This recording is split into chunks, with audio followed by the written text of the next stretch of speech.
கர்நாடகா மற்றும் கேரள அரசுகளை கண்டித்து தமிழக சட்டப்பேரவையில் முதலமைச்சர் மு.க.ஸ்டாலினால் தனி தீர்மானம் கொண்டுவர முடியுமா என எடப்பாடி பழனிசாமி அறைகூவல் விடுத்துள்ளார்.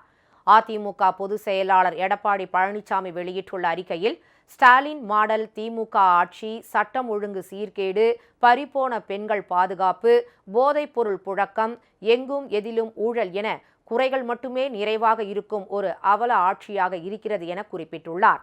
இதனை ஸ்டாலினும் நன்கு உணர்ந்தே இருக்கிறார் என்று கூறியுள்ள அவர், அதனால்தான் கடந்த ஒரு மாதமாக தொடர்ந்து இவற்றை திசை திருப்ப வரிசையாக தனி தீர்மான நாடகங்களை அரங்கேற்றி வருகிறார் என்றும் குறிப்பிட்டுள்ளார். முதல்வர் ஸ்டாலின் கொண்டுவரும் தீர்மானங்கள் அனைத்தும் கருணாநிதி காலத்து டெக்னிக் என்றும், இவையெல்லாம் இனியும் மக்களிடம் செல்லுபடியாகாது என்றும் அவர் தெரிவித்துள்ளார்.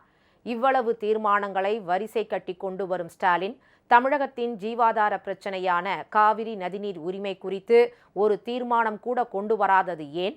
தொடர்ந்து தமிழகத்துக்கு எதிரான நிலைப்பாட்டுடன் மேகதாது அணை, காவிரி நதிநீர் விவகாரங்களில் செயல்படும் கர்நாடக காங்கிரஸ் அரசை கண்டித்தும், முல்லை பெரியாறு அணையில் தமிழகத்தின் உரிமைகளை மதிக்காமல் செயல்படும் கேரள கம்யூனிஸ்ட் அரசை கண்டித்தும், அரசினர் தனி தீர்மானத்தை முடிந்தால் சட்டசபையில் கொண்டு வாருங்கள் பார்ப்போம் என்றும் எடப்பாடி பழனிசாமி அறைகூவல் விடுத்துள்ளார்.